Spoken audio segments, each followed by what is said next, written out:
Olá, hoje a gente vai explorar duas abordagens que são, assim, radicalmente diferentes para a gente lidar com os nossos obstáculos internos. São duas maneiras bem distintas de enxergar aquilo que, muitas vezes, nos impede de seguir em frente. Sabe aquela sensação de que tem alguma coisa invisível travando a gente? É como se a gente tentasse acelerar, mas com o freio de mão puxado. A gente se sabota e muitas vezes nem entende direito o porquê. E esses bloqueios, eles aparecem de muitas formas, né?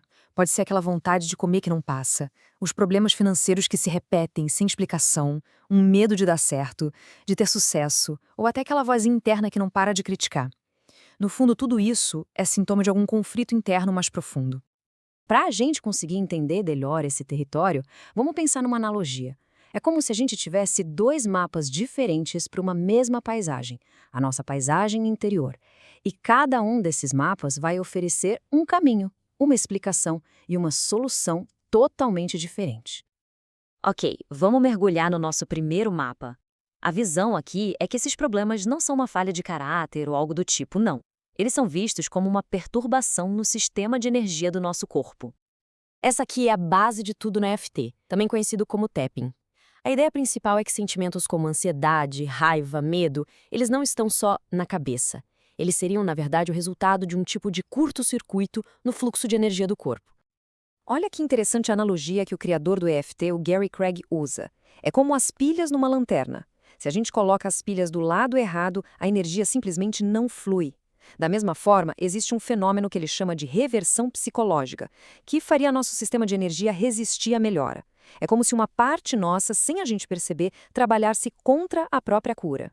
Então, se o problema é visto como uma interrupção no fluxo de energia, a solução que o FT propõe é bem direta, uma intervenção física para religar esse circuito. E é aí que entra o famoso tapping, as batidinhas. E o processo é bem estruturado, sabe? Primeiro, a pessoa se concentra no problema.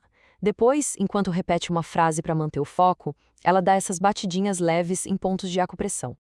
A teoria é que isso limpa a tal perturbação energética e restaura o equilíbrio. Agora, vamos para o nosso segundo mapa. Ele vai mapear esse mesmo território, só que de uma maneira completamente diferente. Aqui, o foco não está na energia, mas sim na linguagem e no desejo. Essa citação do psicanalista Jacques Lacan já joga a gente em outro universo, né? Para a psicanálise, o ego não é bem aquele eu que a gente acha que controla. Pelo contrário, é justamente onde a gente tropeça. Esses bloqueios não são vistos como erros a serem consertados, mas como pistas. O sintoma aqui tem algo importante para nos dizer. Pega, por exemplo, a palavra resistência. No dia a dia, a gente pensa em resistência como um não consciente, certo? Mas na psicanálise, a resistência é um fenômeno fascinante. É o próprio inconsciente se manifestando para proteger um arranjo muito complexo de desejos. E o mais interessante é que ela é um sinal de que se está chegando perto de um ponto crucial. Então, por essa ótica, um desejo incontrolável por comida não é só um circuito com defeito, pode ser a pontinha de um iceberg, sabe? Conectado a toda uma história complexa de perdas, de amores, frustrações, uma história que precisa ser decifrada através da fala. O método aqui, então, é o diálogo. A pessoa fala livremente e o analista tem uma escuta muito atenta, não só o que é dito, mas como é dito.